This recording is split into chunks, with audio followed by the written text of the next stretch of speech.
Nkosi sikeleni Afrika, ngaluphakamisa uqondo lwayo, izwa imithandazo yethu. Nkosi sikelela thina lusapho lwayo, morena buluka sitshaba sa heso, uvelise dintwali matshwenyego. Usibuluke sitshaba sa heso, sitshaba sa South Africa, South Africa.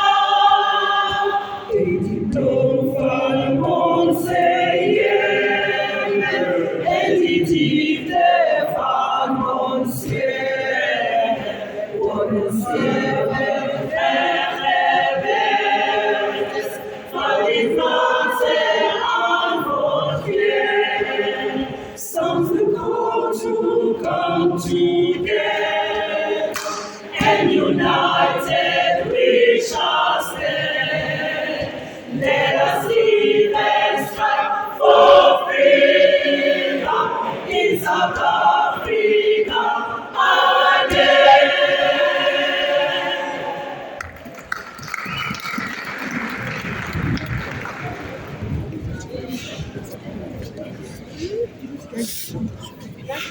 Watch, guys.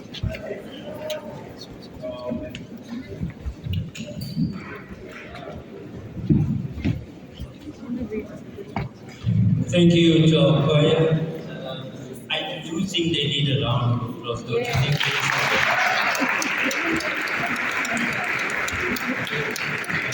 This is our Region G choir. Thank you very much for giving us the energy. That's so well done. Thank you very much. So, to the officials, please also note, as we indicated, that this is the engagement with the Executive Mayor, the Executive, and all staff in Region G. Mayor, this is our staff that represents us, and I see Councillor Imran. Welcome, Councillor. This is the engagement with all the staff, and in front of you, Executive Mayor and Executive, this is the staff that drives Region G, that does all the work in Region G. And importantly, we don't have any discrimination of people that sweeps the streets and people in the offices. There's an equality in a way that there's an appreciation for all staff and the work that they do in Region G. So that's what we have before us, Executive Mayor. So, Mayor, without any wasting of time, I ask the Mayor to address us, and thereafter we have questions and answers from the staff, and we'll take it from there. Thank you, Executive Mayor. Welcome.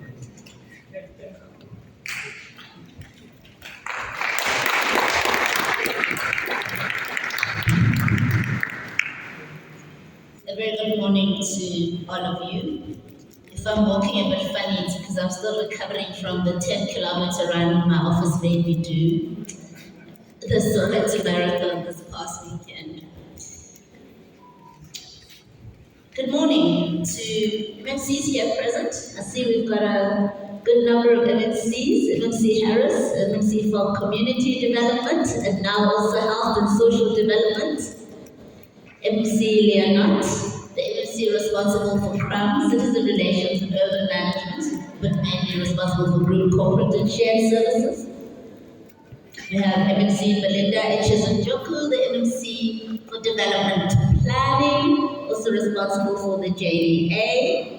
And we've got MMC Mabaso, who's been able to join us finally. MMC for Human Settlements, previously housing in the city of Johannesburg, also responsible for Joshua. And that's all the MMCs we have here today. Let's please give them a big hand for coming to see you today in the region. And of course, we have the city manager, our acting city manager, Mr. Brian Manduka.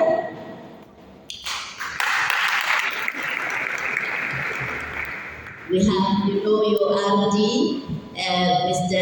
Mickey Parayaki, who's here, welcoming us.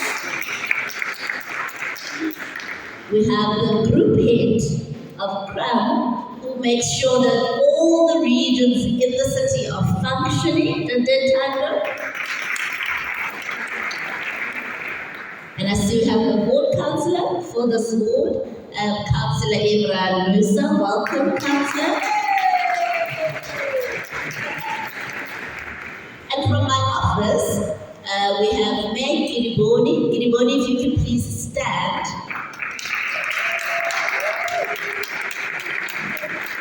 Giriboni is from the stakeholder unit in the office of the executive mayor.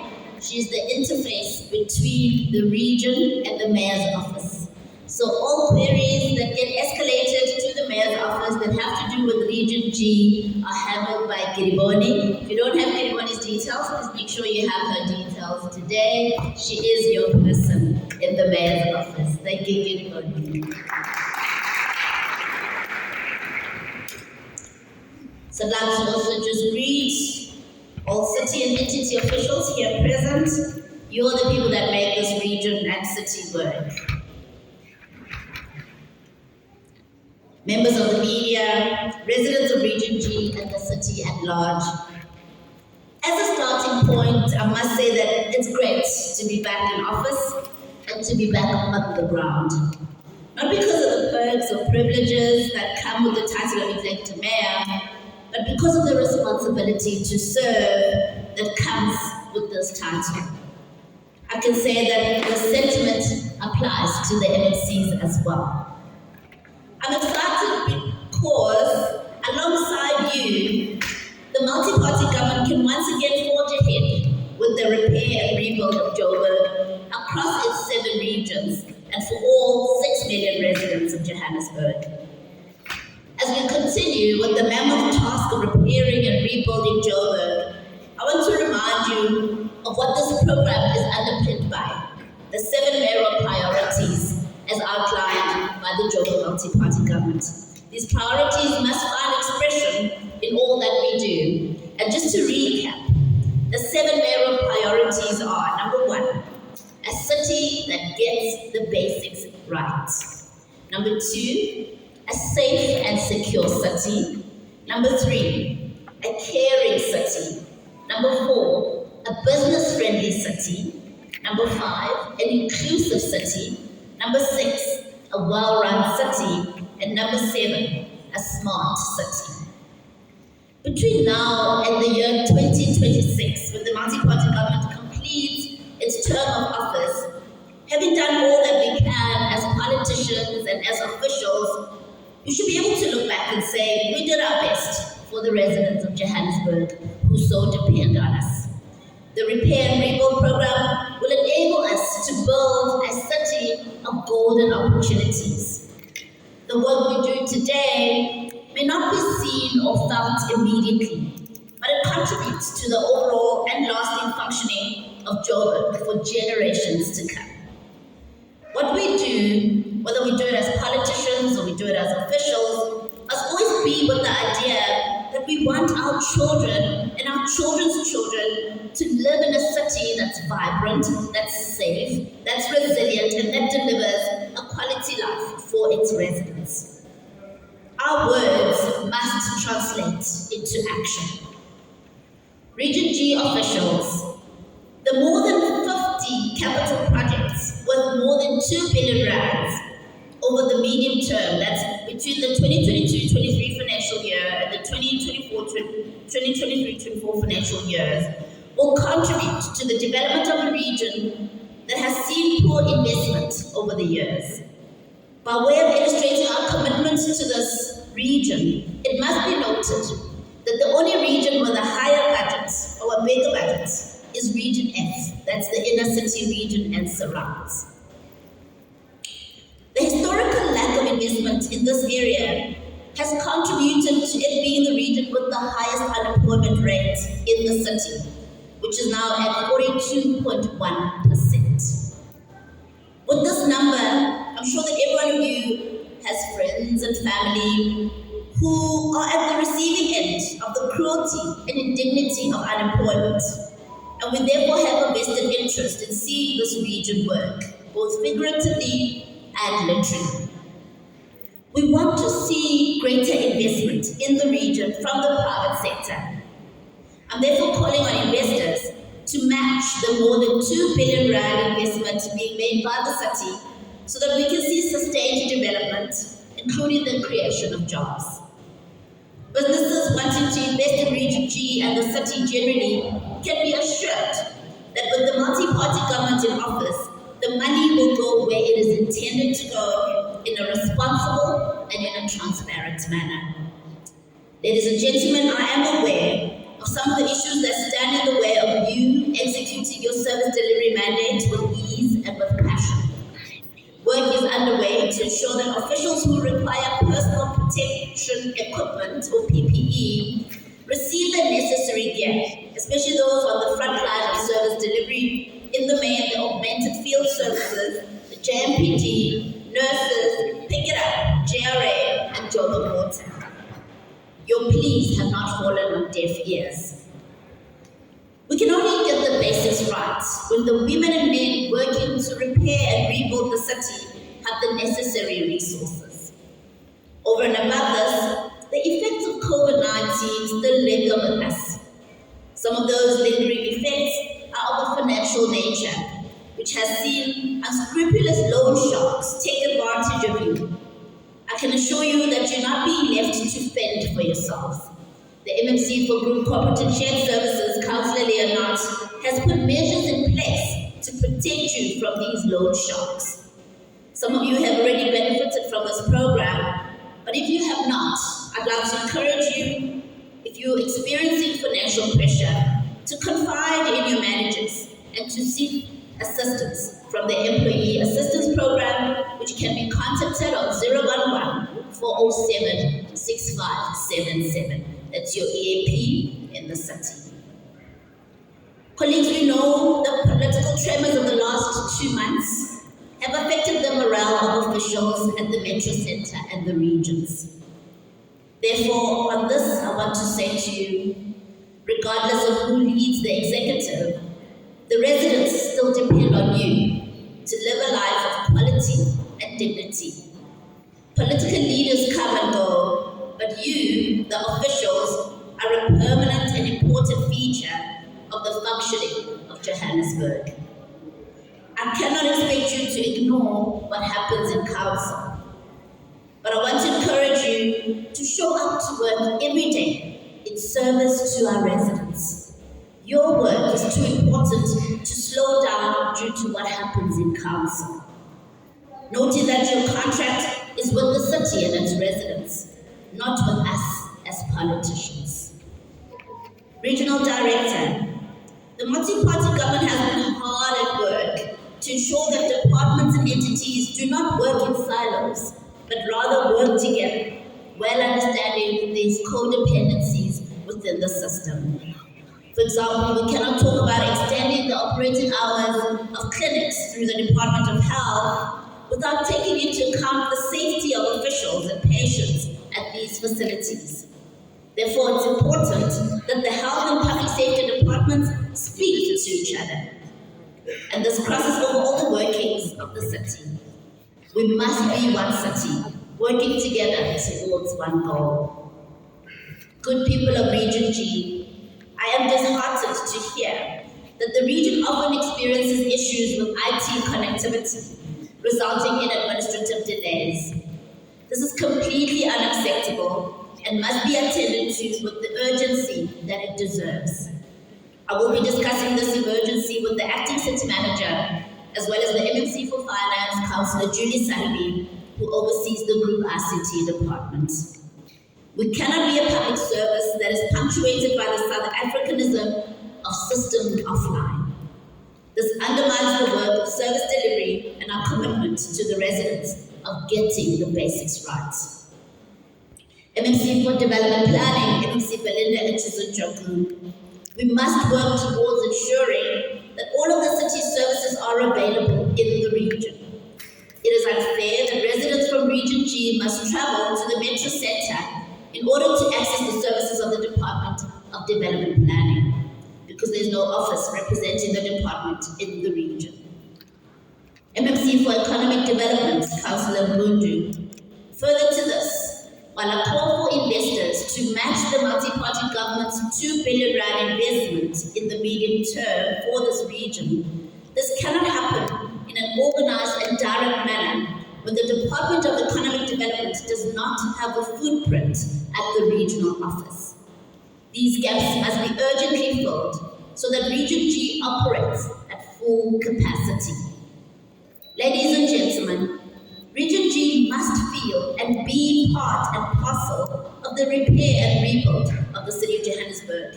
And it is my commitment that you will get your fair share of resources so that you can fulfill this mandate. In closing, I'd like to thank you all very much for your service to the city and to our 6 million residents. I know we, the politicians, get most of the thanks when things go well. But I want to pass on those thank yous to you, the men and women who actually make the city work. Thank you very much.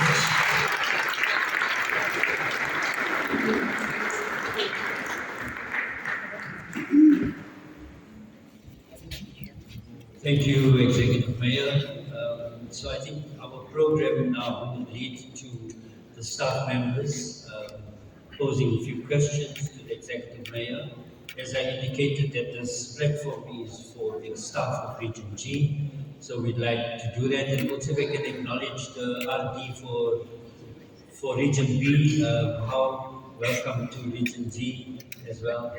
I think also it's important, Executive Mayor and Executives, if I could just ask the Deputy Directors of Crown that we work as a team, can I ask you just to stand so that we know who's also in the audience? Region G Deputy Directors, if you can please stand so that we can be acknowledged as well. From at the back, that's the team that we have as Deputy Directors. Thank you. We also have, can I ask the area managers in different sectors, if we can ask you also to please stand so we can just see some of the area managers. Thank you.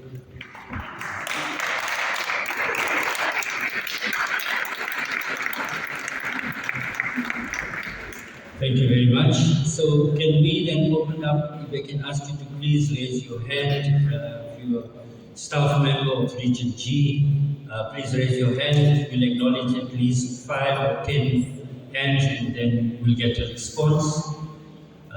Please feel free to do so. Members of the staff, Mr. Roy Naidu. Combo, your hands up there at the back. 1, 2, Hilda. 3, 4, 5 as well.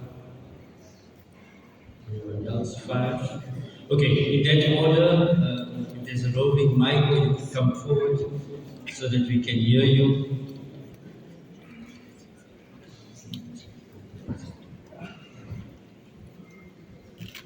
Okay, maybe you can come a bit closer, Combo, and then you can use your voice.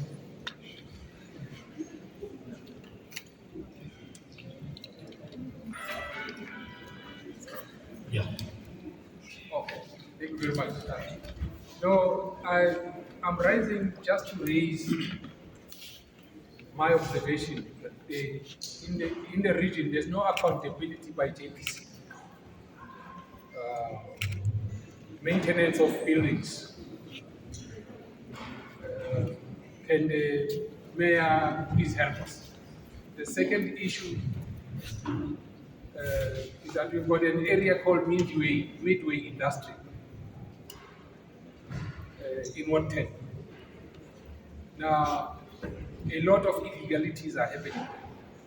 The main one being the conversion of industrial sites into residential areas.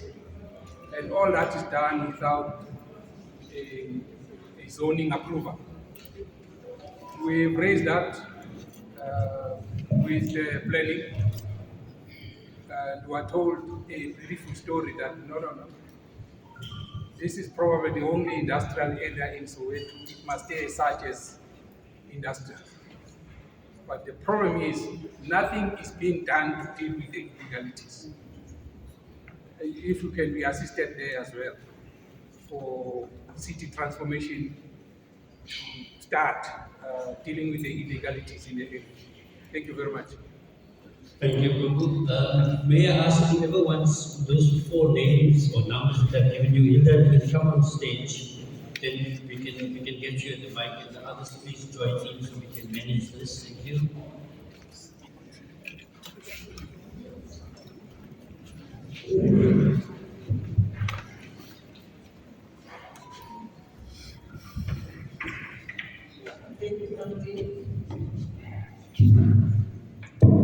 Okay, mine is directed to our group head, the city manager, with the support of the executive.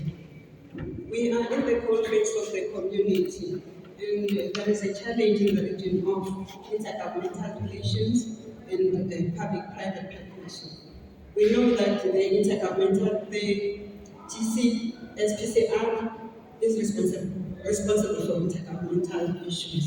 But we feel that we can't keep on working on relationships or on an ad hoc basis. We feel that if such a function can be decentralized to regional level. Thank you. Who was number 3?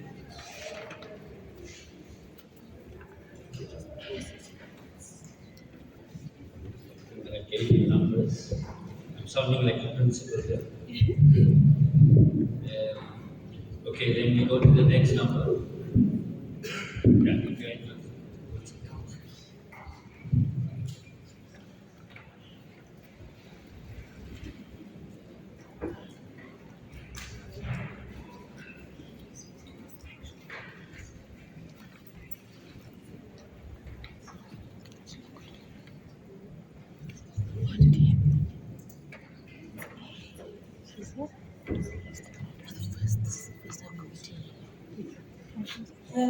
Good morning, Lati. Executive Chair of the Mayoral Committee. Maybe before I register my question, Executive Mayor, please allow me to register my dissatisfaction. My name is Councillor What is Councillor? Lenasia is not one word. It's 3 words. It consists of word 8, word 9, and word 10.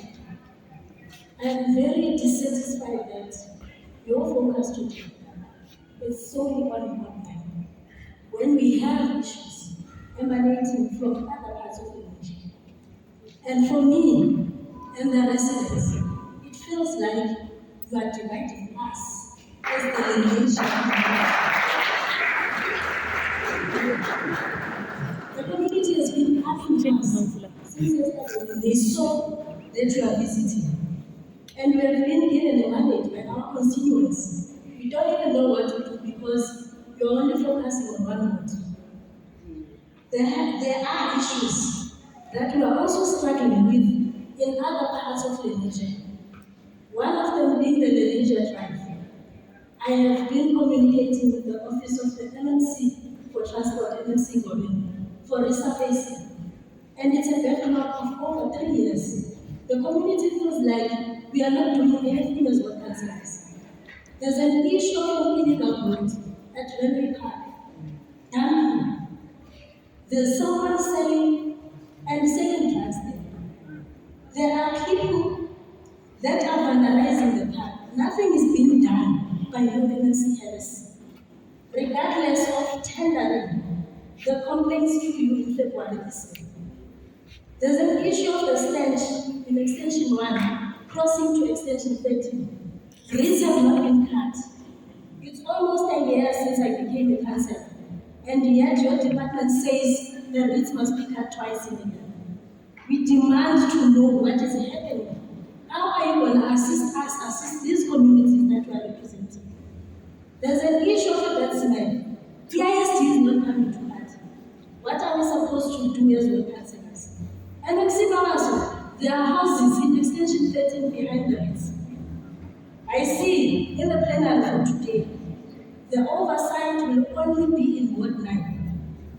My question is, are you dividing us based on race or based on because it's a different political party and therefore you cannot assist us as ANC councillors? I want to know what is happening. And I also want to say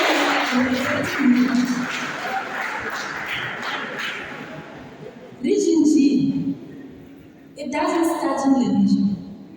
There's also Clip work, which is not recognized. They are using bucket system. They are using water tankers. Right now it's raining and they are flooding. There is Proteasol. You can go and see the potholes that are there. You can go and see the reflux of sheds that are there. We are not moving. And I want to know, Executive, how are you going to assist us as councillors to save these communities? There is Midway as well. That is also part of Region G. And I will plead with you, as you are embarking on your journey to visit Region G areas, please come to Proteasol. Come to people here Midway and see for yourself what is happening. Thank you.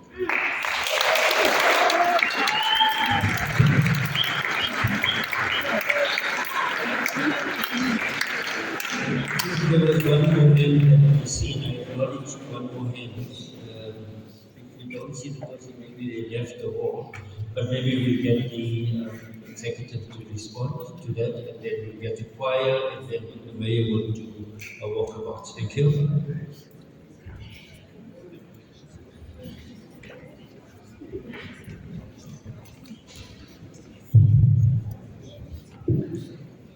Thank you very much for those questions. Thank you, RD, for facilitating. If I can just address a few that I can, there are some MCs who are here with me. I'll also give them an opportunity to say one or two words. I know MC Harris, you were mentioned, MC Joku, and I think MC Malasa as well. But the first issue that was brought up was around JPC and a lack of accountability. That is in fact a city-wide problem. A problem that we have been dealing with since the new board was appointed at around the beginning of this year. The good news is that there has been great progress. The challenge within the JPC is mainly of a leadership type, and we have had to deal decisively with the problem. I will be sharing the details in the next few days, but we are cleaning up the entity because unfortunately it has been the weakest link in the city for many, many years. And I can finally say that we finally made some headway, we finally cleaned it up, and we can finally turn the entity around. So whatever issues you have with JPC, just hang in there. In the next few days, I will be making a big announcement that we will be seeing a very different Joga property company that's going to work for you, the officials of the city, and for the residents of Johannesburg. Unfortunately, I can't go into more detail now, but I'm quite excited that we're finally winning. There's a development planning issue, which I'll ask MMC and Joku to deal with, the illegal conversion of industrial sites into residential areas. But MMC Leonard would also like to point out that we've since approved the local allowance. You will remember that a lot of our building inspectors and our urban inspectors were unable to do their work because of the problem with the local allowance that we've sat with for many years, where I will allow MMC to give more information on that, but we have corrected the injustice where you were expected to do work but only getting paid rates of many, many years ago.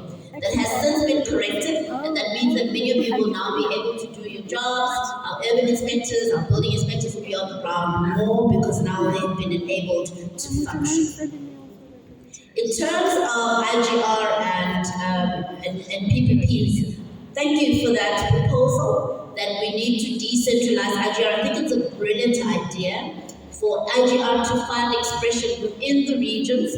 As you know, the province has just elected a new premier. I think it happened in the last few weeks in the turbulence that we were experiencing in the city. I have made a request through my office for an engagement with the premier, just so we can align on how we're going to co-function within the city of Johannesburg. And this is one of the things that I will bring up. We do need to ensure that IGR, as provided for in the Constitution, Constitution finds expression in our governance frameworks in the city of Johannesburg, but also that it's decentralized to the region so that you know in your region who is present from the province, who's present from national, and who is your go-to person. So you can address issues with great ease. Now, there were some issues raised by the councillor. Councillor, thank you for raising issues. I think today's focus was on staff. We will still engage with yourselves as councillors, but you are pointing out that we're not able to cover the entire region. In fact, yes, you're right. We will not be able to cover the entire region in one visit.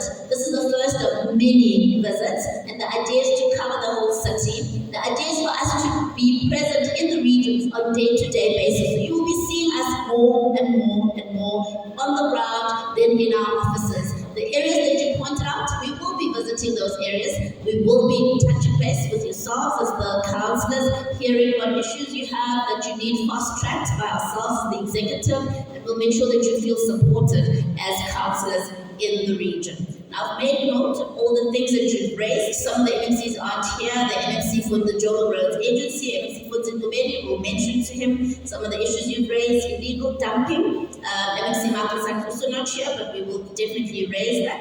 MMC Harris can speak to drugs and what's happening in the parks that you mentioned has been vandalized, and of course the stench that you spoke about will also be brought to the attention of EISD. But thank you for bringing up those issues. I'm just going to ask the MMCs to each come forward, address what issues were brought up in their respective portfolios, and then we can continue with the program. Thank you very much.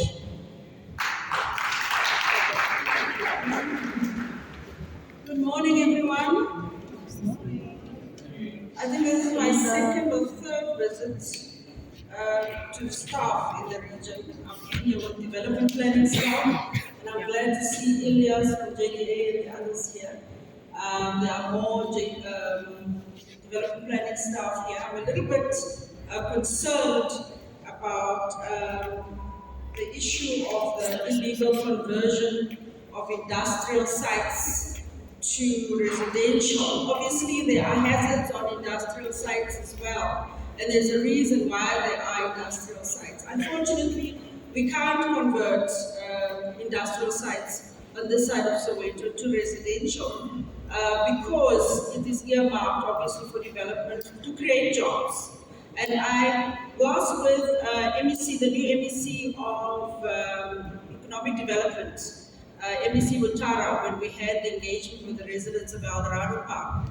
And we had just a light discussion on some of the plans that the province had, have for the area to industrialize and create jobs. And I think that industrial areas will come in very handy to assist people in this area to create jobs. So it would be unfair to convert those to residential. There are lots of land swaps around these areas that can be done, which I think housing and the province and JPC economic development would be able to engage on those kind of things. But in terms of the industrial area, it cannot be converted. Where there are illegal conversions, I've already raised it as the issue was raised. I've already brought it to the executive director's attention, Zunaid Khan, for development planning, to ensure that inspections are done in those areas. But rest assured, there is bilateral engagement with the province in terms of their plan for those industrial sites. I know there are plans, and obviously development planning would be involved in the zoning and the fast tracking of whatever plans they have there. And that we've already started a fairly informal engagement with the previous MEC, and it will continue with the new MEC Mutara. And as I said, as development planning, obviously we are very happy. And the officials who are here, they know that we want to see decentralize a lot of the work here. That was one of my priorities when I came in as the MMC for development planning, that the first thing residents were complaining, they have to go into the city to get their plans submitted and things like that. And that's why a lot of illegality is happening in the area. So that is still on track. We just need to do some amendments to some of the tweaking to some of the plans we are planning to restart, to decentralize. So that will be happening. I think that was all from me. There's nothing else here. I remember from development planning. I think it was only the industrial area that was the main issue, and the decentralizing of development planning functions. Thank you so much.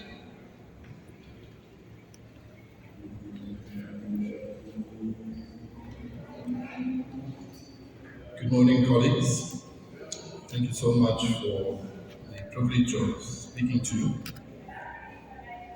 I think our councillor addressed a critical issue. Now, I come from a relatively large family, and in our family, there can be people that are very nasty. I'm the nice guy in the family, okay? But in our family, we can have people that can say things which are so cutting and bitter, and yet you must still love those people. I trust, councillor, that you will still love me. But I think there's a couple of things we need to say. You know, we've got systems within the city. And one of the systems within Johannesburg City Parks and Zoos is a complaints system. The complaints system does not, can I reiterate this? It does not include a phone call to the MMC.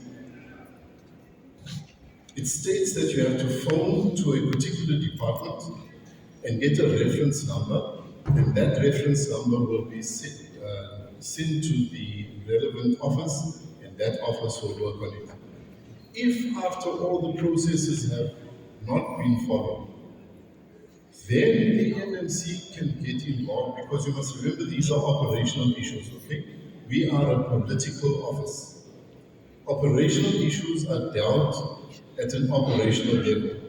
And the code of conduct says that we cannot get involved in the workings of the administration. Now, Councillor says that she told me in February. You know, Tom Peters wrote a beautiful book, In Search of Excellence. And he said in that book that he lives by one maxim and one maxim only, and that is that people talk to each other. Now, if I received a call in February to say that there's Railway Park is being vandalized, there's creatures running around there, the place is smelling, surely by March somebody should have phoned me to say, hey, listen, uncle, we told you about this thing, why haven't you responded? I think it's below the belt to come now in October or November and want to complain about something that happened in February. We should have been speaking about this thing at least 6 times by now. And I trust that as colleagues, we are going to be open and honest with each other. Let me just also add that the Johannesburg City Parks and Zoos had a brilliant program for all ward councillors at the beginning of the year, where we explained how the JCPZ works. We explained about the cemeteries, we explained about conservation areas, we explained about ecosystems and how all of these elements are managed differently. I would want to suggest, Madam Mayor, maybe sometime we should come out to the regions. Mr. Wilson, please, sir, I think you, Mr. Wilson, is the expert for JCPZ in this area. He is my go-to man, he is my Spider-Man. I go to him when I need help. He will bend over backwards, day and night, whether it's working hours, not working hours, whether it's a weekend, anytime you call on Wilson, he will help. Now, Madam Councillor, I want to introduce you to my Spider-Man and make use of him, because he certainly will be able to help you. I'm really sorry about it. I recall that incident, but I think having said that, I must take responsibility and say that I will ensure, between Wilson and I, we will ensure that something happens about it. We want to thank you for participating and being honest with us, but I would suggest that instead of letting things boil up in your system and let it explode in a public platform like this, phone me, speak to me anytime. My phone is always on. I'll answer every email, and we'll make sure that we deliver the kind of services that this region and this world deserves. Thank you.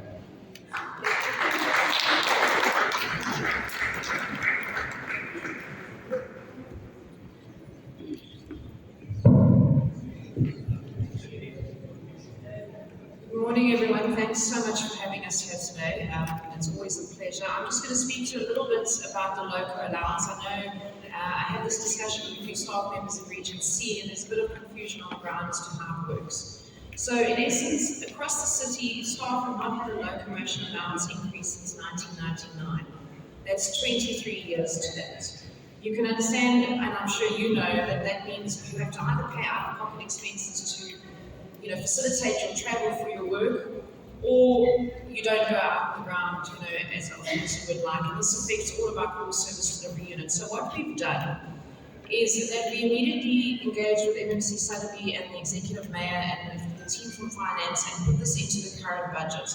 It's done in two phases. The first phase is currently being implemented. We allocated 69 million rand, and it included, like the Executive Mayor said, your building inspectors, your environmental health inspectors, all of your officials on the ground who need the loco allowance to do their daily job. The second phase is going to be done in the adjustment budget or the new budget, depending on the budget availability. And that includes your staff who have a loco allowance as part of their package, but it is not critical to them carrying out their jobs. Now, having said that, we did expect that because this hadn't been done for 23 years, and because of the parity issues with salaries and people being hired at different times and people being on different, salary packages, there would be problems, there would be hiccups. So we have established a unit that is dealing with complaints and queries relating to the loco allowance. You can email them, it's very simple, it's loco, LOCO, @joburg.org.za. But I think I'll give the RD the details and you can also put that out. If you have any queries or you feel you should have been included or your amount is incorrect, they will help you resolve this. We are getting a regular feedback from the team as to the resolution of these queries. And as I said, we did expect them to crop up because this is something that needed to be done a long time ago. Going forward, we will then adjust it as is required on a year-to-year basis. I think that's it from the local allowance, but if you have any questions, please feel free to contact me or the RD and we can deal with it. Thank you.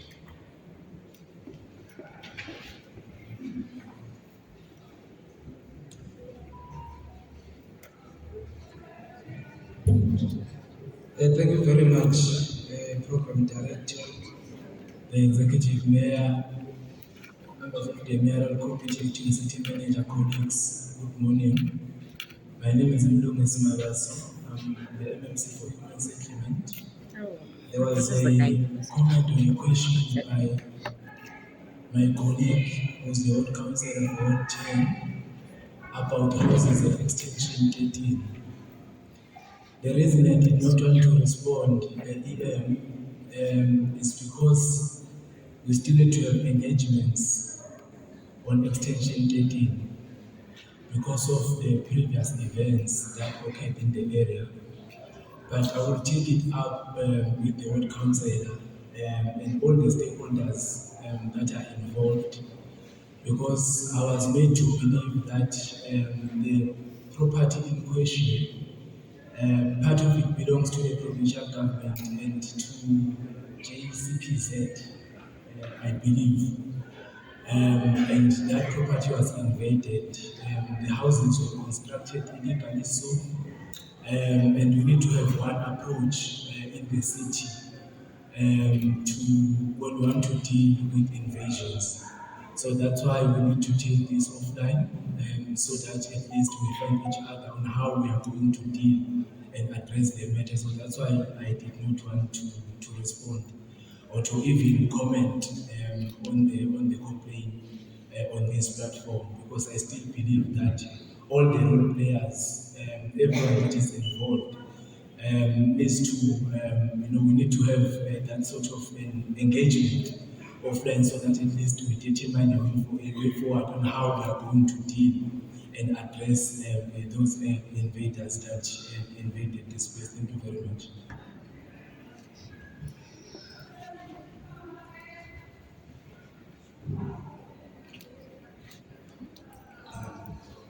Executive Mayor, MMCs, councillors present. My name is Tantikola Metro. I'm the group head for Crown. And I thought I should stand up and be the mayor to amplify and to add on your response relating to intergovernmental relations and how we begin to strengthen that relationship on the ground. We know when we acknowledge as Crown that the activities of government, regardless of which sphere, somehow interacts in our communities, and then it becomes our responsibility as Crown to coordinate.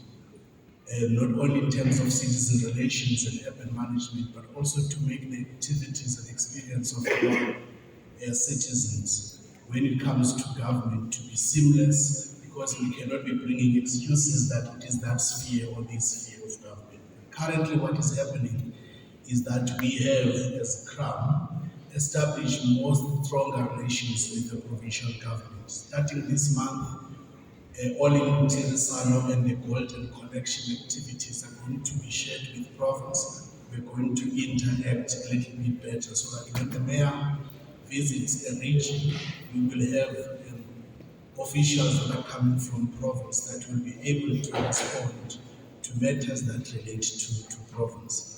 Vice versa, that when there's in Tirisano, we begin to coordinate those activities so that the city and the province work together. In relation to the decentralization of activities, that not only relates to intergovernmental department in the city, it relates to all the other cities. In her response, the mayor mentioned DED and how DED can be decentralized or should be decentralized. We are currently working with all the departments to make sure that each and every department that has got an outward focus that interacts with citizens should be well represented in the provinces, and the new governance model that we're coming to propose to the Mayoral Committee strengthens the role of regions, regional directors, not only in the responsibility, but also in accountability, powers and functions. So we are strengthening that. We are sure that by January, in the next financial year, we will have a much more stronger regions once the Mayoral Committee approves the new governance model for Crown. We know there are certain departments, particularly the Intergovernmental Relations Department, that is small in the city of Johannesburg. Not more than 15 people work in that department, so it might be a challenge to decentralize as such that it is represented in all the regions. But the work that we need to do will be to empower our citizen relations managers in the regions to be able to work at the intergovernmental level, to work with the province and other spheres of government. Thank you.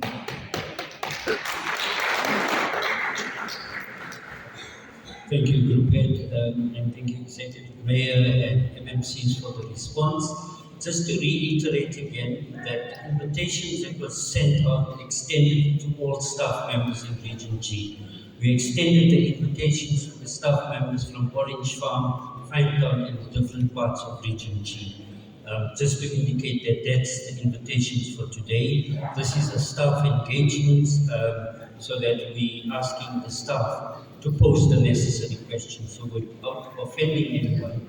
As I indicated, this meeting is the engagement between the executive and the members of the staff in Region G. I'm reiterating. Also to point out that the program that we have running until next week, there will be engagements in terms of our open days, where we're bringing services to the community of Region G. There will be extensive interaction between the executive mayor as well as the members of the mayoral committee, where engagements with civil society will take place. I thought it's important for us just to set the boundaries and the parameters straight as we move on with the program. So I'm going to just ask for another 3 to 4 hands from the members of the staff for Region G to please raise your hand so that we can acknowledge, and as you come forward, please come to the stage so you can be audible and we'll be able to respond to you. So I see you, sir, at 1, 2, 3 level. Can we do that in that order? And Olga, can I make you number 4? Thank you. Number 1.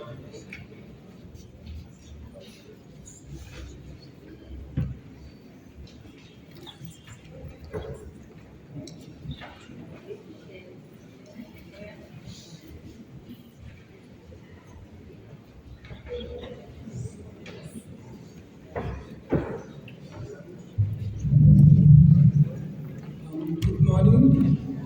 Thank you for the floor. My name is Tobias from Environmental Health Pest Control. My question is to our city mayor. Basically, what happens is it's actually a crime as staff member. I'm a pest control operator. What has been happening here at our office, we have been having break-ins. So it has been happening. You know, it's actually now a normal thing we live with it. So what I'm asking from you is security. Can you please give up security for us? Our office is next to Economic Complex, just on the outside. It's house number 3. So what happens there, remember we're working with poisons. And our last break-in happened last week, Friday. And then they even told the security guy that they're gonna come back for our machine, washing machine, which they did on Saturday. So can you see Utimajay? I need BP. It's stressing us, our safety. And I remember at Economic Complex, it's on the outskirts, it's actually an open field whereby we also now as staff feel unsafe. The security that's there, it's only like one security during the day, one security during the night. So we were at least suggesting maybe if they can be 3, maybe during the day, because even our lady, she's also scared because most of the time when we go out to the field, she will be alone there at the office, and when we come back, she would say, no, there was guys loitering around there, maybe in groups. So we're scared, to be honest. And we can't serve our public with that mindset. If we go back to the office, what might happen? Even our personal belongings were stolen. To extend, they even stole some of our equipment. Also, I imagine we normally teach even our school kids poison, they should be careful. Now our poison was also stolen. And I remember it's for industrial use only.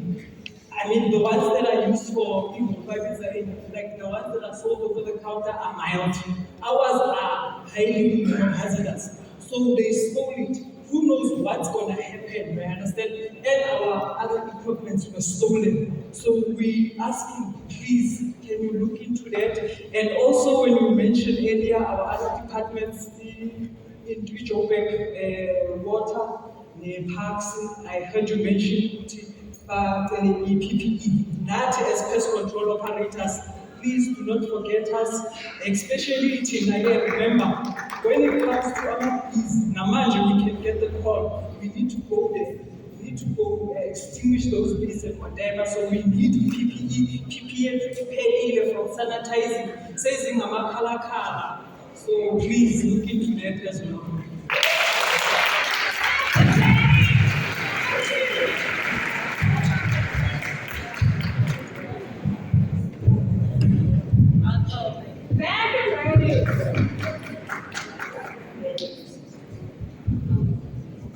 Thank you, Executive Mayor, MMCs. My name is Civic Centre from Social Development. I think it's good that our Executive Mayor also used to be our MMC for Health and Social Development. MMC, we all aware that the issue of homelessness is growing. And with COVID, it has even grown further. But the resources are still the same. I think it's fair that the resources should match the demand on the ground. We are really struggling. For the whole city, we only have 21 staff members. It's very, very difficult. Even some of the shelters, they are not even well resourced. They are not well resourced. We don't have staff. We had to go into intergovernmental relations, where now province had to appoint NGOs to work with us. So it's not easy for, let me talk for myself, for me as a person responsible for the function, to always be going out when we have resources within the city, but they are not shared equally. So I think, Executive Mayor, we need political will and political commitment for the resources to match the demands on the ground. We are willing to work. You know you have worked with us. But it comes to a point where you feel like, why am I even waking up? It's too much. Even for the young people that we have recently recruited, I can see the energy level going down. So I'm pleading today that we really need to look at increasing the resources for homelessness. There was a time when the unit went for 20, it operated for 24 hours. We had champion with us. We need it. Let us revive the 24-hour service because the age to have us is not working. It's not working, and we know that our target group is at night. It's easily accessible at night. So we need to put the resources where the people are, and then we also need to align the resources with the time that we can be able to get homeless people on the streets. That is my plea from leadership on the platform. Thank you.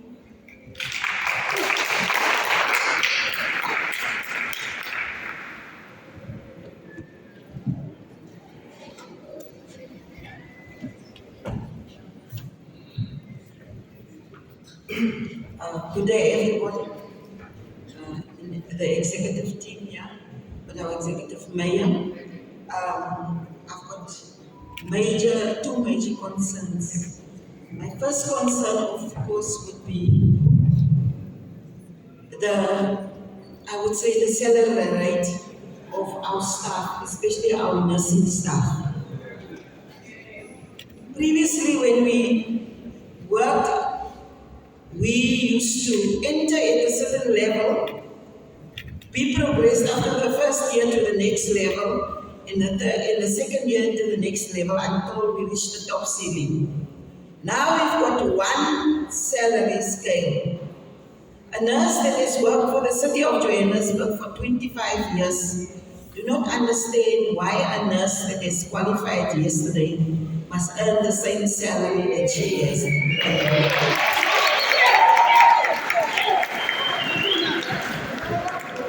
Over and above that, our subsidized policy of education does not even allow for the nurses to go and study, mostly on a full-time basis. Yet, all courses that we must do in the nursing field is aligned with practicals that must be done mostly on full-time basis. So we are stuck. So what the nurses are doing while they are unemployed, they join the city of Johannesburg, and then as soon as they get another job, they leave. So we have nurses coming in and work for 6 months and going out. And those nurses who do sacrifice and has worked Saturdays and Sundays and go to universities in Potchefstroom, etc., and get an extra qualification, leave the city of Johannesburg for better fields like the provincial health department, where they're going to get salaries and pay towards the extra qualifications that they have received. That is one thing that the nurses are very aggrieved with. Number two is, it's a comment, but it's a serious comment. Wi-Fi, network. On Tuesday, there was no telephonic communication. There was no network whatsoever. We are asked to join meetings. We are asked to submit. We are asked to work with the customers. But what is happening? They are making plans and making plans. Can we have timelines to these plans, please? Thank you.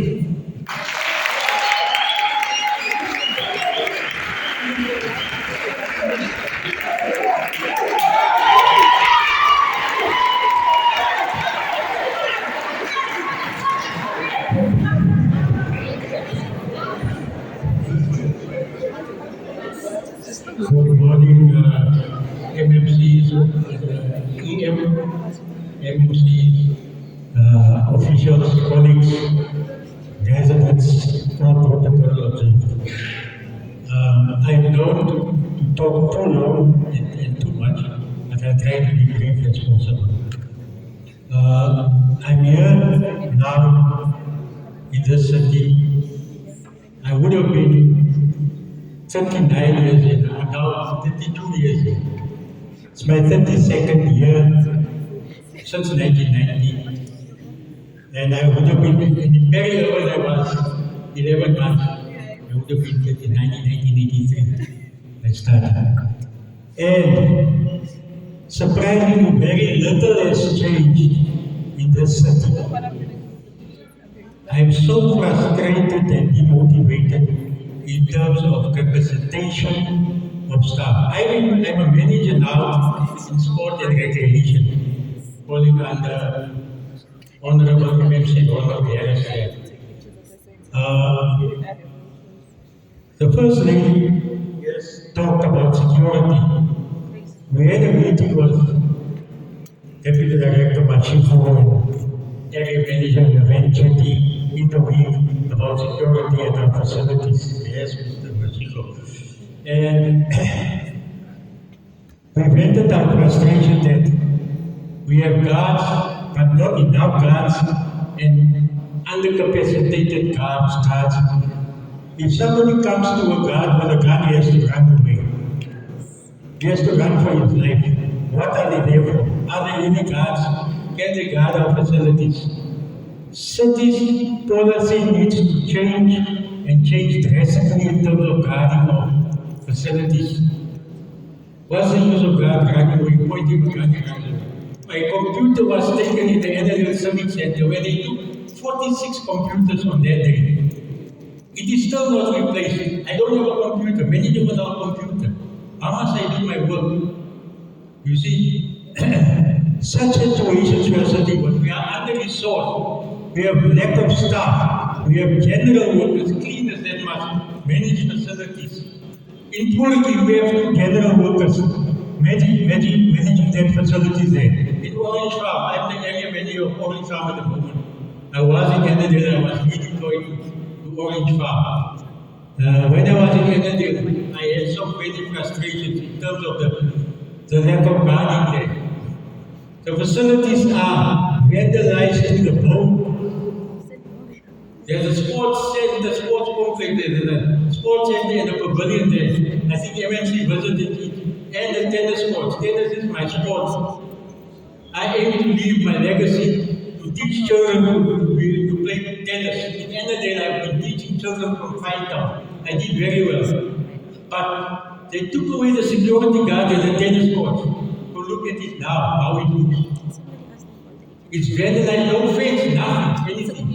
How will I be able to leave that legacy of having children going overseas to play tennis, competing tennis? Luckily, I have one child in America that does that now. His name is Everton Dixon. He's even teaching his little girls and they are winning tournaments.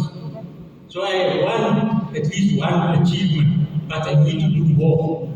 So capacity does give us staff, give us proper security, give us equipment. We are sitting with one photocopier in the whole region here, in the other garden park.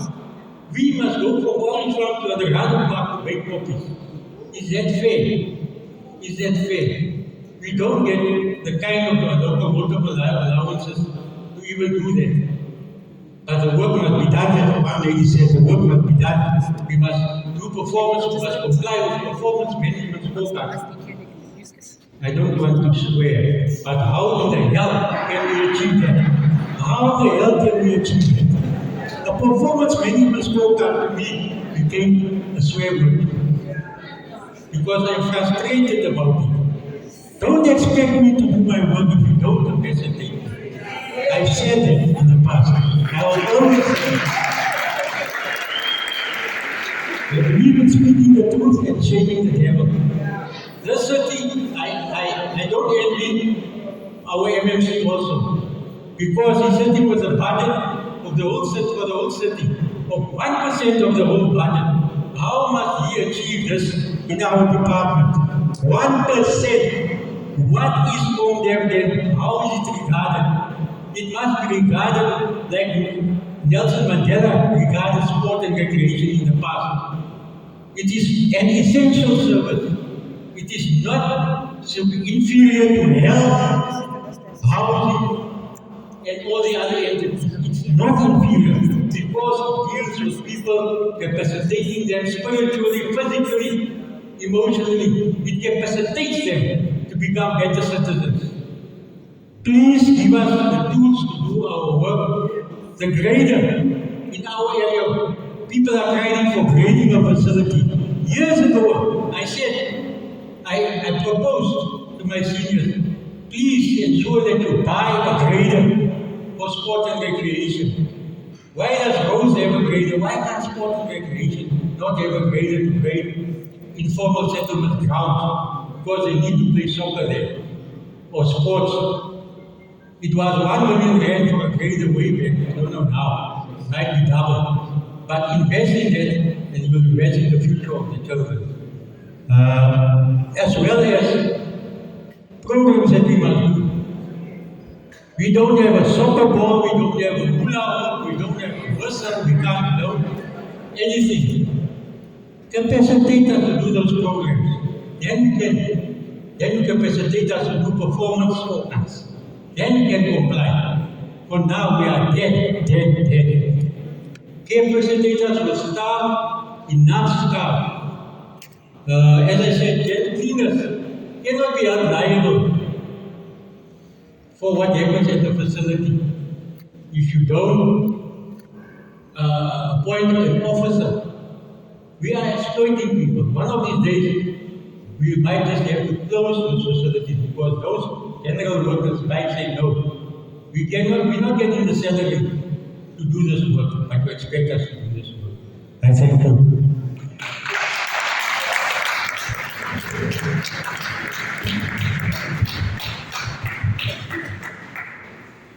Thank you for your questions. We'll now allow the executive to respond to some of the questions.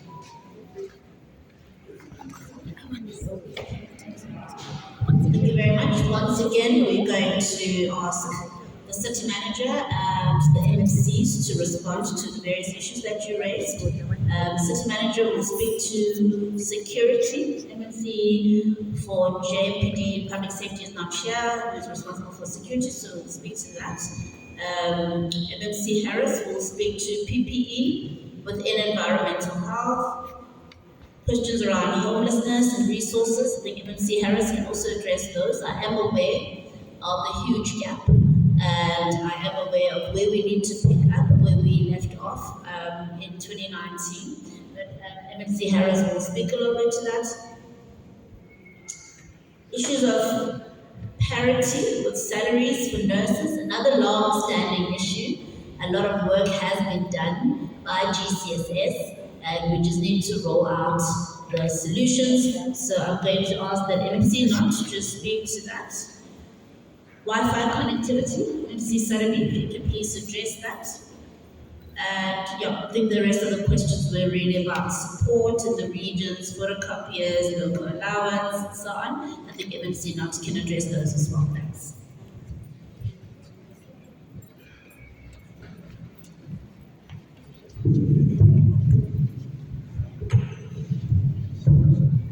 My apologies, Madam Mayor.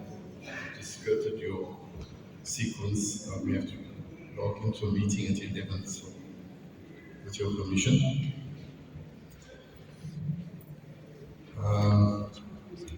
One of the advantages of being dark of complexion is that people can't see you blushing. And I was sitting and blushing as I listened to the cries of our colleagues. I think on my very first meeting, BD France spoke to me about the locomotion allowance.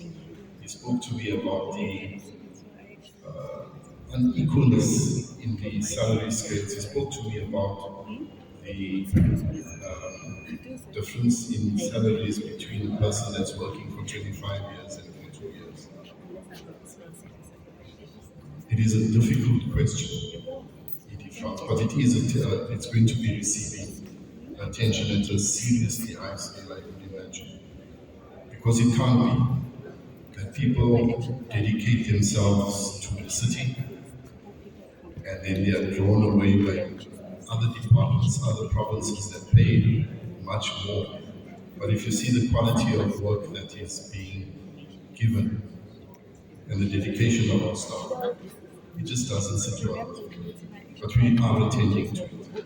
As we are attending to the issue of homelessness, I was at a homeless conversation last week at the Brixton Recreation Centre, and there's a cry coming out there for us to attend to the issue of homelessness.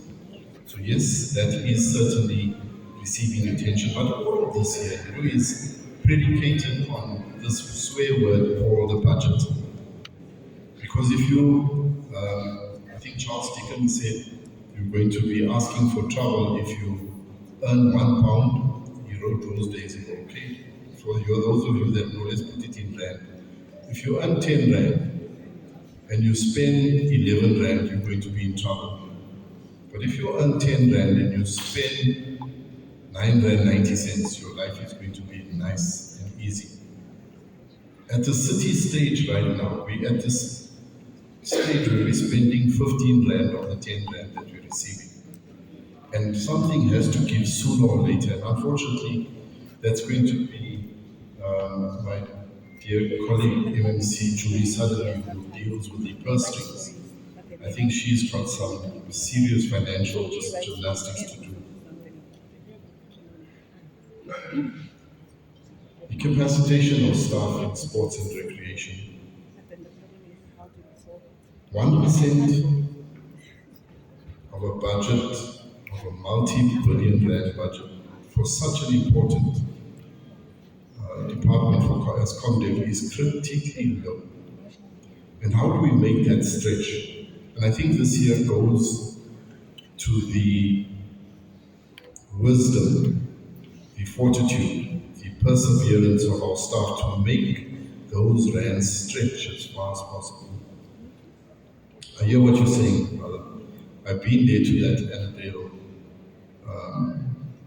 Civic Centre. I've seen what the tennis courts looks like. I've seen the grounds. I've seen the cemeteries. I've been around there. And I am absolutely disgusted with our people who vandalize city property. After all, those are the assets of the community. And yet they are being vandalized left, right, and center. In that civic center there, in the boys' room, the taps are leaking. The tiles are falling off from the wall. And one of the problems and one of the diseases we have within the city is that we'll say, that is a JPC facility, they must do it. So we stand to the back and we will watch and wait until JCP, Johannesburg City Properties, comes and fixes it up.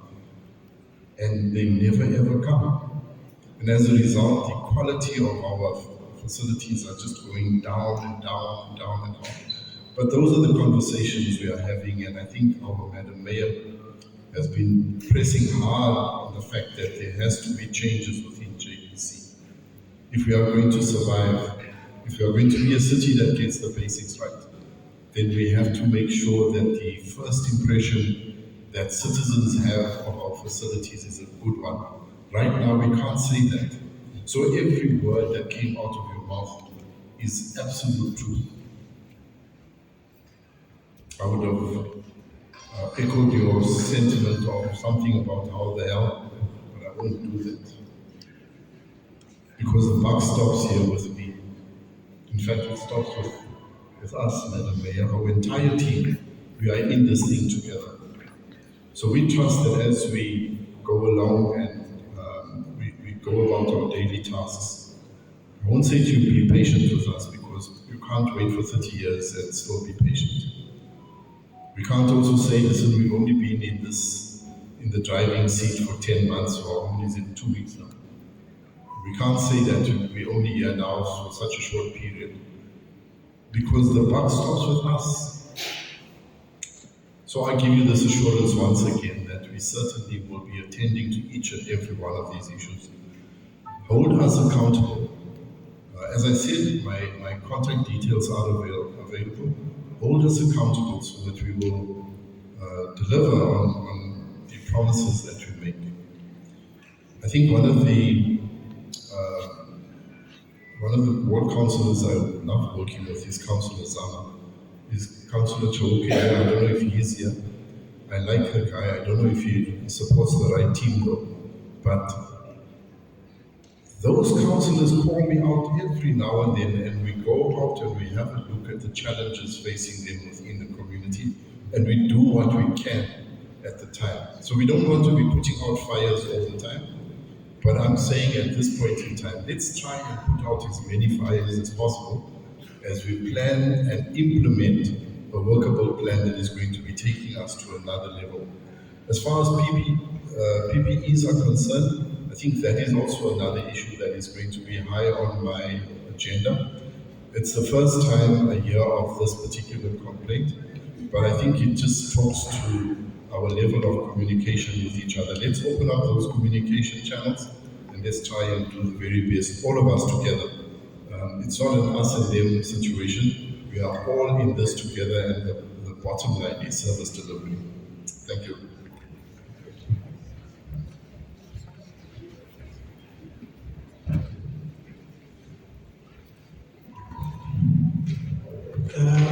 Good morning, Executive Mayor, MMCs, and good morning, colleagues from Region G.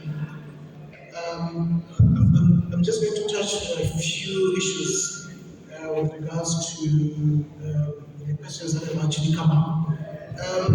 I think my point is very simple. I've been engaging with the employees recently through organized labor. I think the city needs to press the reset button when it comes to employee-related issues. There's a lot of problems within that space, so we're looking into that aspect. Like, for instance, there's quite a number of disgruntlement on issues of parity, on issues of grading and things like that. And it's a process that I've already started with organized labor.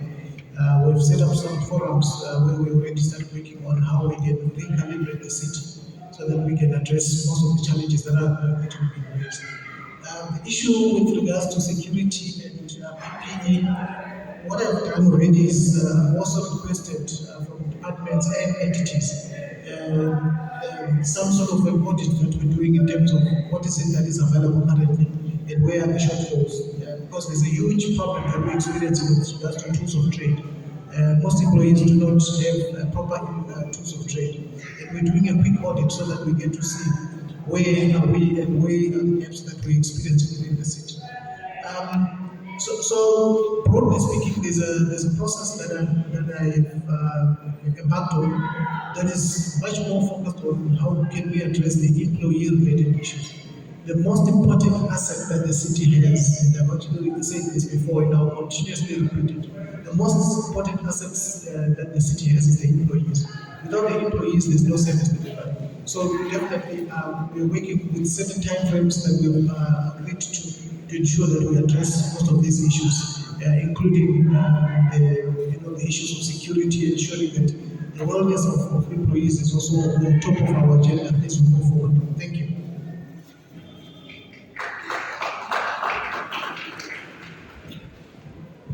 Thanks so much. I'm going to leave you shortly. I do apologize, we have a programming meeting for council, but just quickly, in terms of the photocopier contract, that particular contract did expire. The new one was awarded in October. So the service provider was rolling out all of the machinery to the various regions and departments. But I think listening to you and also an engagement I had with the legal admin section in planning, is that what we need to do is look at an audit of where these photocopiers are being rolled out and whether or not they're sufficient. So I will look into that this next week and ensure that everybody has access to photocopying machines and etc. that they need in order to do their work, because I agree with you, you cannot be forced to go outside of your place of business to go and print stuff.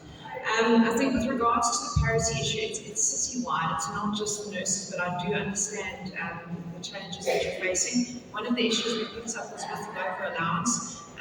When budget hadn't been made sufficiently available to deal with the salaries, a local allowance was then allocated to nurses. It shouldn't have happened. So that's something we're working in the department to correct, that the salaries are adjusted and not as a locomotion allowance, so that it's not dependent on that particular factor. But what I will do in the next 2 weeks is just engage the city manager, also with the MMC, and just see how far the department is in correcting that. As I said, it's a citywide issue, but I can promise you we are committed to addressing it. I know it has been a problem for quite some time for you.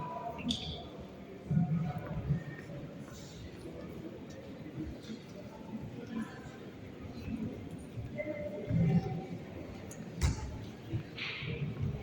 Good morning, everybody. It's really wonderful to see you all, and it's a really great turnout, and thank you for all your questions. It's just a little bit. With respect to the Wi-Fi connectivity at the clinics, not that it will make you feel any better, but Wi-Fi connectivity throughout the city is posing challenges, and there are various things that happen. So, first of all, your network is linked to the Jabalani line, which is powered by Eskom, and Eskom, of course, subjects us all to load shedding, and then Region G also have the added effect of load reduction that Eskom also apply in this area.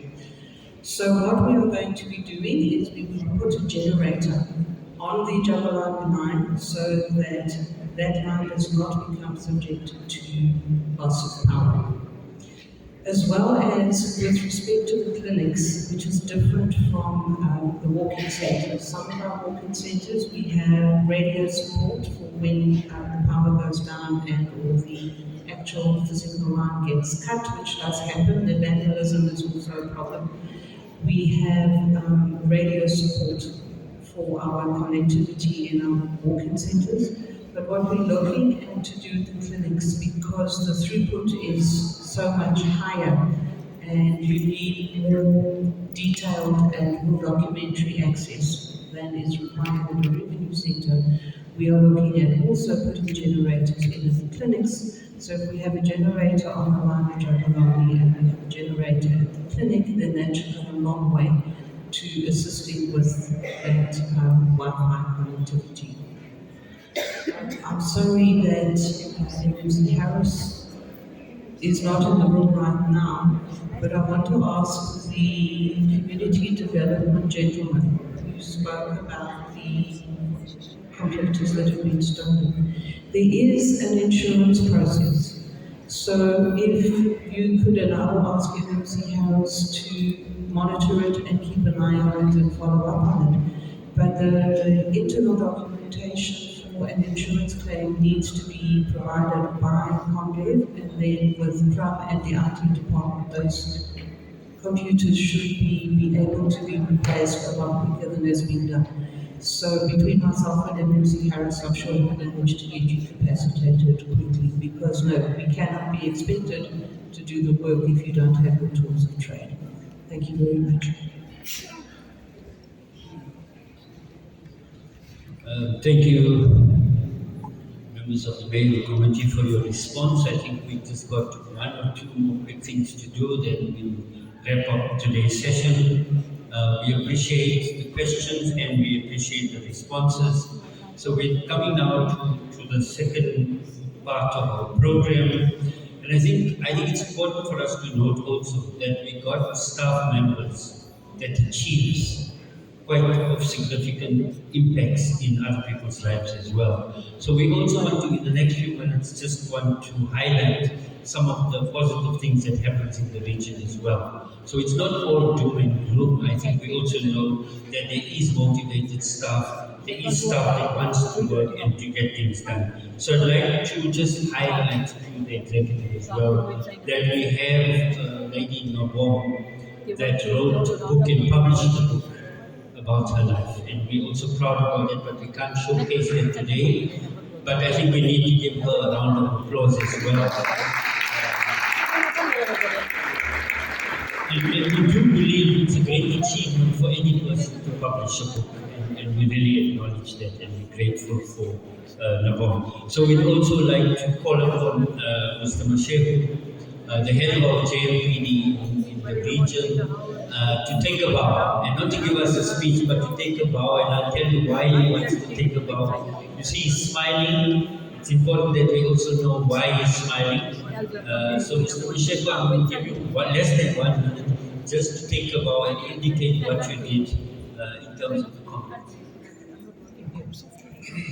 Good morning, colleagues. Thanks for the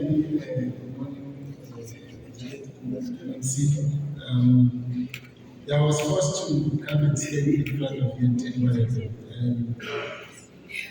I committed to promote healthy lifestyle against all odds. And this year I participated in the Comrades Marathon.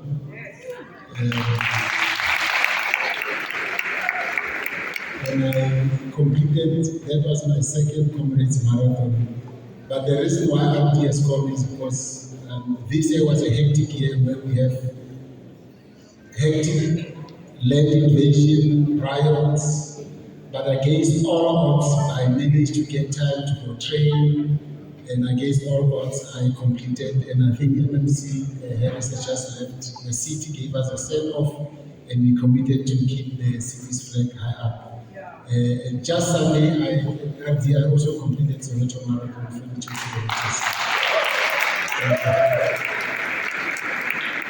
Thank you, Civic. The team is in Region G. Thank you very much, Chief, for your input.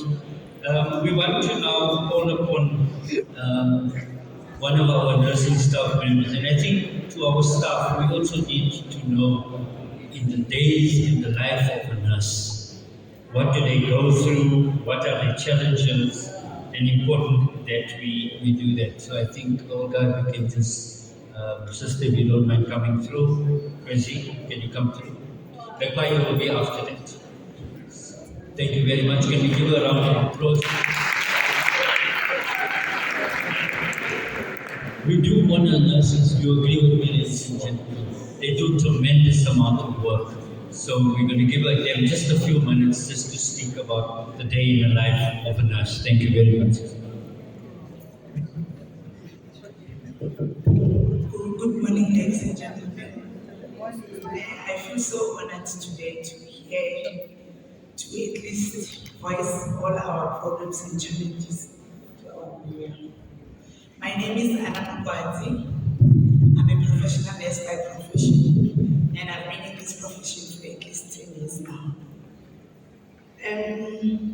Our core business as a professional nurse is about the patient. And if we don't meet that business, clearly so we're not doing anything.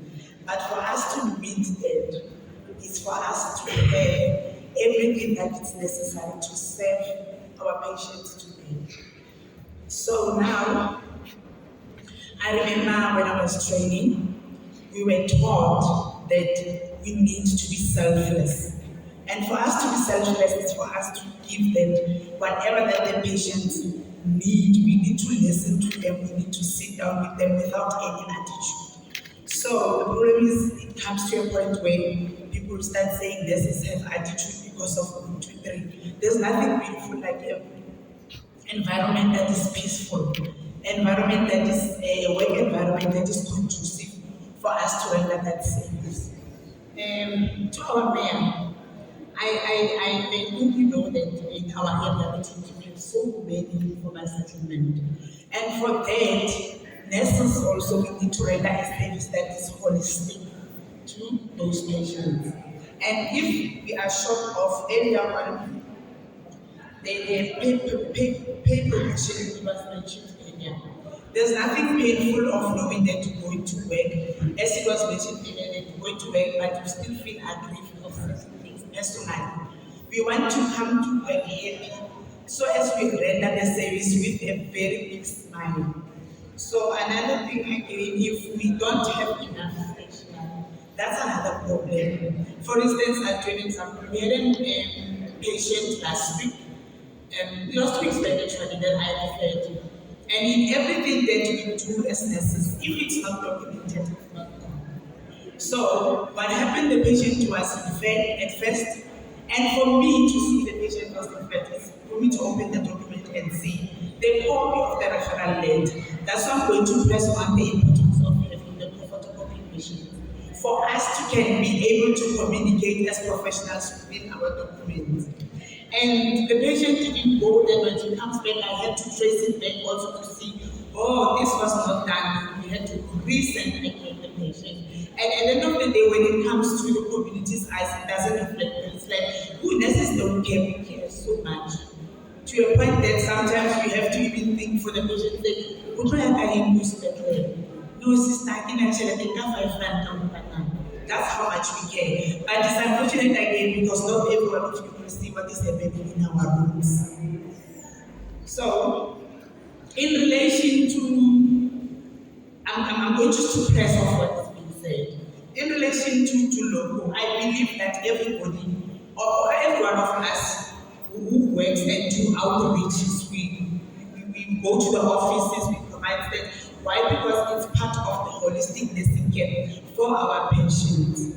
To our care, I believe we all deserve to get that implement fairly so for all of us. And we would love our metro to recognize nurses as an important staff. Because in everything that we do at the end of the day, we serve that to the community. And another question that I still have about us as nurses is uniform. Can we have something that will make us look like nurses? And the same, not different ways. But if I come with another blue, then my medical is like, Anna, what are you uniform? This is blue. This is not blue. Next week, this is not blue. Can we kindly be attended to that? And when I come to work, we look the same and we look different from all of us. And my problem again, security, I'm going to make it in one thing. Security, respect, and our safety. Our security is here when they come to work. Yes, they come to work and they are there. But what is it that makes them to protect us to be safe within our angry community? We're a very angry community. Especially those who don't see us how we make our services that we meet their needs. They're like, oh, that one is being treated this way, this one is being treated this way. And when they come in our house, they come with one attitude that we need to swallow. Because if you try to defend yourself, it's like this is abusive.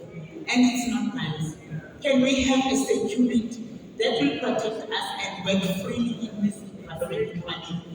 And this thing again of security is in relation to our facilities that are being breaking on every now and then. It's not fair. At the end of the day, the patient comes. You can imagine the mother comes with the baby. Sister, the baby is sick and you need panel. There's no panel because maybe you're the right. They took it, all of it. And it will be like, well, that sister, you don't want to give that patient. How fair is that to them? How holistic is that we render to them? We need to be fair to them. And if we give patients what is due to them, they will respect us and understand, okay, this is not there because of but how is it that something there if it was never there before? So resources for us are very critical in relation to what we are living, especially this environment that we are in with so much informal settlement. And reaching our patients is very critical also. We need to reach our patients who are defaulting. Some may default because maybe they are very ill, they cannot come to the clinic. Some may default because they don't have money. How do we do that with only 6 robots in our facility? And they must reach all this informal settlement. You can imagine getting to those fields, and then there are 6 of them, some are women, and it's not safe also for them. We'll appreciate to have more of them. And another important one for us as a clinic in general, we would love to have even in the community, in the clinic community communities. I think it's going to be easy for them to respect us if we have such. Because whatever that is something equivalent to us, we can call that community team leader. We explain the problems, they go back to the community discuss and come back. Since I've been to City, I've never seen it. And I wish to have that because I know we're going to have a very smooth service center if we have that. And it's not nice again knowing our MMCs knowing our mayor in this manner. Our mayors and MMCs must come to our facility without coming and looking at our attitude as nurses, because it's a problem that says nurses have always attitude. How are you going to render a service in an environment that is stressful without resources? I mean, really, you need to be happy coming to work, and we spend most of our time at work. Then you come and when you get stressed by the shortage of resources within the facility. Then when the patient comes, where do I take that smile? Because I know I'm going to say no to her. No, because there is nothing to give. And there's nothing painful against standing in the queue for 4 hours. The next thing when you get into the room, sister says, wait in my mind, there's no coffee mixed. And when you look at this patient, she's coughing. And we practice according to our guidelines. I cannot just do what I think is best for me, but it's also for patients. Can our patients be considered in a manner that they will come back to us with respect and give it that protect?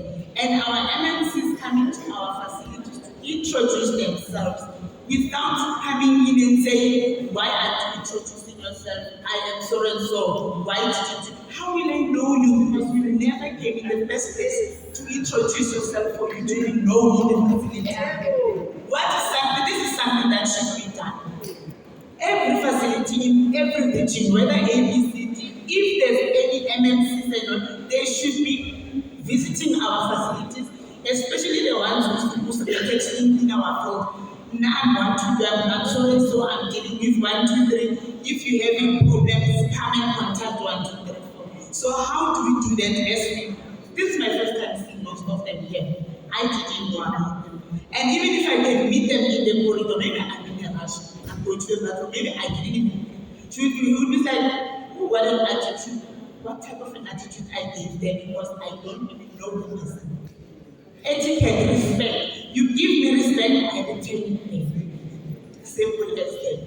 But in totality, the program network, it's important for us to trace patients results so as we can render the holistic nursing care. In relation to the calling emergencies, we also need that. So I would love to enjoy myself being a nurse without any regret and being able to go to other kids. When they see me and say, I want to be a nurse, not being a nurse because of the uniform, the nurse because of the attitude and the smile that I would have giving back to the community. Thank you. Thank you very much. Maybe we appreciate your input. We got one more person from JMPD. Chief, you can just get the person up. The lady's ready. So we just got one more, and then we're going to have our beautiful choir to conclude our program. So please bear with us, ladies and gentlemen. JMPD, and I'm sure we always respect people in uniform, whether it's JMPD or emergency or nurses. Thank you very much. We give you the respect.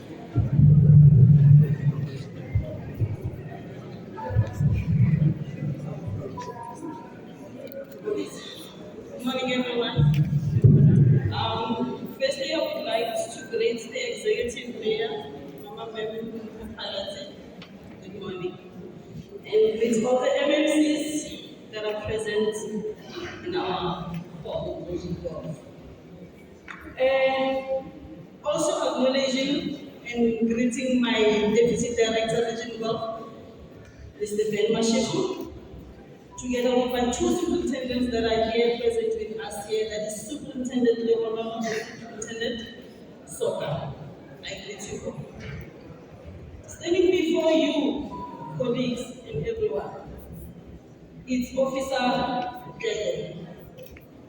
I am Officer Mpho, also an acting sergeant in the Region Gulf, basically operating in Cluster C on Councillor Imran's and Councillor Mpho wards. I'm privileged to be standing here as a female officer amongst all the female officers that we have in Region Gulf that are in a leading team. But as as I'm saying, I find myself to be privileged to be standing here to come and share with you a life of an officer on a daily basis as to what is expected of us and the experiences that we are facing on the daily duties that we have to do. Honestly speaking, Mayor, being an officer, it's not as easy as the people see. Being an officer is one of the most challenging things that you have to do. You have to be a mother, you have to be a brother, you have to be a sister, you have to be an aunt to the community. We are the peace officers. We are expected to make sure that in our communities there's peace, there's harmony in everything that is happening. As officers, in most cases, we are experiencing and getting a lot of criticism and a lot of negative response from our brothers and sisters, simply because they think we don't give a proper service delivery to them. Only if they knew that we have challenges as a department of Johannesburg Metro Police that we are faced with, that I still believe the management and the executive will, at the end of the day, make sure that those challenges are being met or are being solved. Then again, as I said, we are facing a lot of criticism and a lot of negative response from the public. One, here in Region Gulf, one of our major problems that we are faced with a problem of land invasion. We have a lot of land invasion in our region to an extent that it has become our daily complaint. And every time we attend to this complaint of land invasion, officers get to be attacked. Because members of the public, they think we are there to humiliate them or to make fun of them. Trust me, my brothers and sisters, we don't do that. That is not what we want to do to you. But all we are asking of them is for them to please communicate with the housing department so that everything can be done in a proper manner. Secondly, in one of our problems that we are facing in the region Gulf, it's riots. Members of the public, I'm pleading with you. Please, I'm pleading. The infrastructure is being damaged. The road surfaces, we've got potholes everywhere. These potholes, believe you me when we say to you, they are the cause of most accidents. And once we have these accidents, that is where we come in as the Metro Police, and we find ourselves having to see a lot of things that are traumatizing because of the potholes that are caused by us. Burning tires, burning the trees, and all those sorts of things. Please, I plead with the mayor to please try and see can we try our service delivery to the members of the public. It's been met in a quicker manner. The reason why we are not able to be meeting all these service delivery, one, for example, in Region 12. I will mention Region 12 because I'm in Region 12. Our resources now are limited. We don't have much vehicles to attend to so many complaints. And in a day, in a space of an hour, we receive maybe plus minus 10 to 15 complaints. And at that time, I'm having 35 members that I need to deploy. In these 35 members, I'm talking, I'm only having 6 vehicles. How am I going to attend to that complaint if I'm not being given the resources to attend to them? I'm pleading, Mayor, please assist on that one. Please assist my director on that one also, so that he can also not have a problem where a challenge is calling to you to say we are meeting the community's demands. And then we've got crime in our region. Lately in Region Gulf Golf, it has become, it's like the hub of all the hijacked, the stolen vehicles. People steal vehicles from one area, Cosmo City, and then Region Golf is the dump site. It's tiring, it's frustrating. And every time all these complaints they come in, I can't dispatch simply because of the resource. And then in this crime prevention, our aim or our mission in this crime prevention, we also have a problem of drugs and illegal weapons that are roaming around in and around of our region. We try our best, we try as much as we can to make sure we eradicate all these drugs, we eradicate all these illegal weapons that are moving in and around of our region. But that we will never be able to do if we don't get the assistance from the community. Because I believe that you are the first people who sees this firsthand before I, as an officer, I can see. But at the end of the day, you would want to blame me, and then I would want to be harmed because I did not act properly to the complaint. So I'm pleading here. In this case, I'm pleading with the community to please, the community work with me, work with us as the police, so that we can be able to fight all the crime that we are faced with in our region, in Region Golf. Let's make Region Golf to be a gold region. Let's turn it from Region Golf to Region Gold, so that everybody can be able to say, when I'm in Region Golf, everything is on the silver platter. It goes well.